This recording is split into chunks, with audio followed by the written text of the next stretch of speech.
और अक्षत गांव का रहने वाला। अक्षत अपनी पढ़ाई पूरी करने शहर आया था और कॉलेज में ही निशा और अक्षत को प्यार हो जाता है और वो दोनों शादी कर लेते हैं। अपना ससुराल गांव में होगा, इस बात की चिंता निशा को हर पल सताई जा रही थी, लेकिन फिर भी अपने दिल पर पत्थर रखकर और मन को मारकर वो गांव चली जाती है अक्षत के साथ, जहां उसकी सास सरोज और ससुर जी सुरेंद्र होते हैं। पहले दिन निशा अपनी पहली रसोई की रस्म पूरी करने के लिए चूल्हा फूंक फूंक कर खाना बना रही थी। ओफो, ये चूल्हा फूंक फूंक के खाना बना करना, मैं 2 दिन में ही हॉस्पिटल में भर्ती हो जाऊंगी। या कितनी गंदगी है इस गांव में। तबेला तो बगल में ही है, 24 घंटे गोबर का एयर फ्रेशनर रहता है। कभी कभी तो ऐसा लगता है जैसे मैंने कोई गलती ही कर ली है अक्षत के साथ शादी करके, लेकिन क्या करूं, प्यार सभी को अंधा बनाकर ही दम लेता है। जैसे तैसे निशा खाना पका लेती है और वो सभी को खिलाती है। वाह वाह, क्या स्वाद है निशा बहू। तुम हो तो शहर वाली, लेकिन उसके बावजूद भी इतना अच्छा खाना बना लेती हो। बहुत अच्छे गुण है बेटा तुम में। हाँ बहू, तुमने ये जो खीर बनाई है ना, ये सरोज से भी काफी अच्छी बनाई है, वरना सरोज तो बस दूध और चीनी मिलाने में कंजूसी करती रहती है। अच्छा जी। निशा को गांव में रहने में काफी दिक्कतें आती थी। कुएं से पानी निकालना, गाय से दूध निकालना, पंखे और एसी की कमी और कई चीजें उसके इस बर्ताव की वजह थी। एक दिन गुस्सा होकर वो तय करती है, बस बहुत हुआ, अब मैं और नहीं रह सकती इस जंगल में। इरिटेट हो रहा है मुझे अभी। लेकिन मैं करूँ भी तो क्या करूँ, ना मैं अक्षत को छोड़ सकती हूँ और ना ही इस परिवार को। आइडिया, अब यही पैंतरा आजमाना होगा मुझे। वो कहते हैं ना, घी अगर सीधी उंगली से ना निकले तो उंगली टेढ़ी करनी ही पड़ती है। अब मैं इस तरह इन सबको डराऊंगी कि ये सब डर के मारे ये गांव छोड़कर शहर में रहने चलेंगे। मैं अपना पूरा 100% दूंगी इस टास्क में। निशा रात में जब सभी सो जाते हैं तब बाल आगे रख, भूत या मेकअप करके और सफेद साड़ी पहनकर हाथ में मोमबत्ती लिए अपनी सास सरोज के कमरे में आती है। निशा जानबूझकर घुंघरू बजाती है और उन घुंघरू की गूंज से सरोज अचानक से जाग जाती है। जब वो निशा को अपने सामने खड़ी देखती है तो डर के मारे जोर से चिल्लाती है, बचाओ, भूत भूत।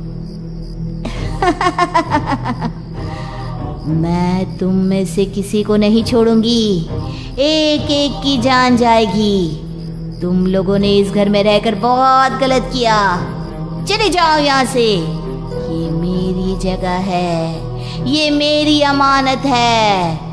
अगर नहीं गए तो इसका अंजाम मौत से बदतर होगा। सरोज की चीख सुनकर अक्षत और सुरेंद्र वहां भागे दौड़े आते हैं, लेकिन तब तक निशा वहां छुपकर स्प्रे से धुआं फैलाकर चली जाती है ताकि सरोज को लगे कि वो हकीकत में गायब हुई है।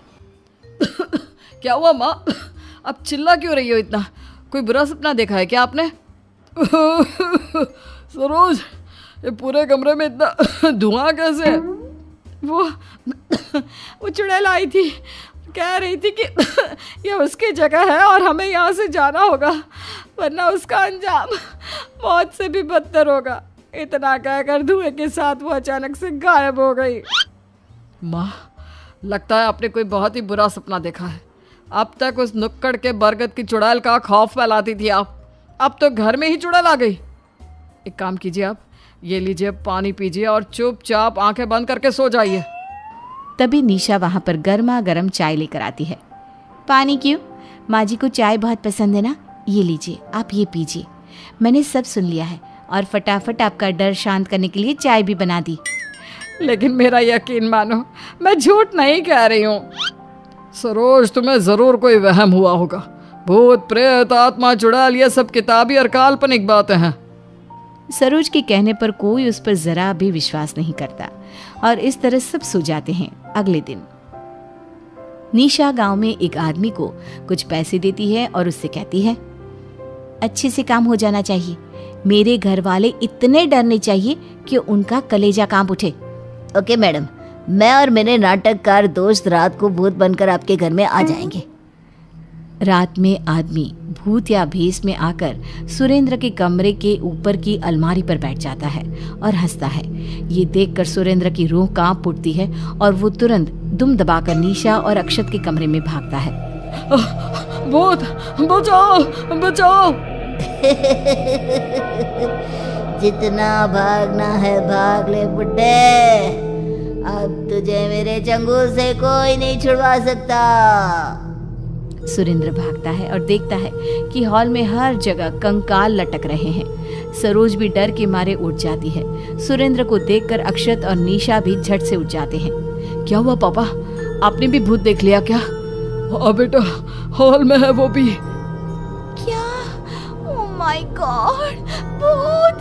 अक्षत, हम सबको बचाओ। अक्षत माजी, अक्षत माजी अपने कमरे में अकेले होंगी। सभी सरोज के कमरे की ओर भागते हैं और देखते हैं कि सरोज तो हॉल में बेहोश पड़ी है और हॉल में कई सारे कंकाल लटके हुए हैं और लाइट भी बंद चालू हो रही है। खिड़कियां जोरों से खुल रही हैं, बंद हो रही हैं, तेज हवाएं भी जारी है और भूतों के रोने की और हंसने की आवाजें आ रही हैं। आदमी भूत के भेष में सबके सामने आता है।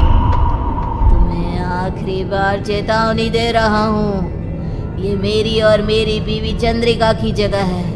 यहाँ और कोई नहीं रह सकता, कोई भी नहीं। इसलिए ये जगह ही क्या, तुम्हें अब इस गांव को छोड़कर जाना होगा। अगर इस गांव में दोबारा दिखे तो अपनी जान खो बैठोगे खामखा।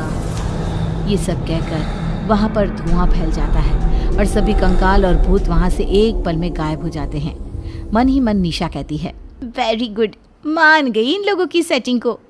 अगली सुबह सभी घर वाले चिंतित और घबराए हुए रहते हैं। सरोज की तबीयत भी ठीक नहीं होती है। मैंने तो कभी अपने बुरे सपने में भी नहीं सोचा था कि मेरे ससुराल पे भूतों का साया मंडराएगा। अगर हम एक और रात यहाँ और इस गांव में रुके ना, तो फिर तो हमारी लाश ही मिलेगी। ऐसा मत बोलिए माँ। अक्षत, कुछ तो कर, ये घर शापित है और रात होते ही वो भूत जाग जाते हैं। हमें सूरज ढलने से पहले यहाँ से अपना बोरिया बिस्तरा लेकर रफू चक्कर होना होगा। क्यों ना हम शहर चले? अक्षत, तुम्हें याद है हमारी कॉलेज की सुनैना, वो एक हाउस ब्रोकर है। वो हमें अच्छी और कम दाम में एक सुंदर सा घर भी दिला देगी। हाँ निशा, अब शहर में सेटल होने के अलावा हमारे पास और कोई रास्ता भी नहीं है। मुझे तो अब तक यकीन नहीं हो रहा कि हमारा सामना भूतों से हुआ। अब तक मेरे रोंगटे खड़े हो रहे हैं उनके जिक्र करते हुए भी। पूरा परिवार अपना सारा सामान बांधकर घर को ताला लगाकर गांव से शहर आ जाता है और शहर में एक नया घर लेकर वो सब उसमें रहने लगते हैं। निशा की खुशी तो मानो 7वें आसमान पर होती है। वो हर पल खुशी से झूमने लगती है। हाश, अब जाकर मन को राहत मिली है, वरना उधर गांव में तो मानो आधी जान घबराहट से ही निकली जा रही थी। निशा बहू, कुछ अच्छा सा बनवा लाओ ना, जोरों की भूख लगी है। हाँ निशा, और सुनो, हम कल घर में सत्यनारायण की पूजा भी रखेंगे। मम्मी जी और पापा जी को इनविटेशन दे दी है मैंने। Wow, that's great. अगले दिन घर में सत्यनारायण की पूजा रखी जाती है, जिसमें निशा के माता पिता, सुषमा और प्रमोद भी आते हैं। रसोई में चुपके से निशा अपनी माँ सुषमा से बात करती है। लेकिन निशा, तू और तेरे ससुराल वाले ऐसे अचानक कैसे आ गए यहाँ पर? कहीं तूने कोई चालाकी तो नहीं की ना? अब भी ना, सच में मेरा चेहरा पल की झपकते ही पढ़ लेती है।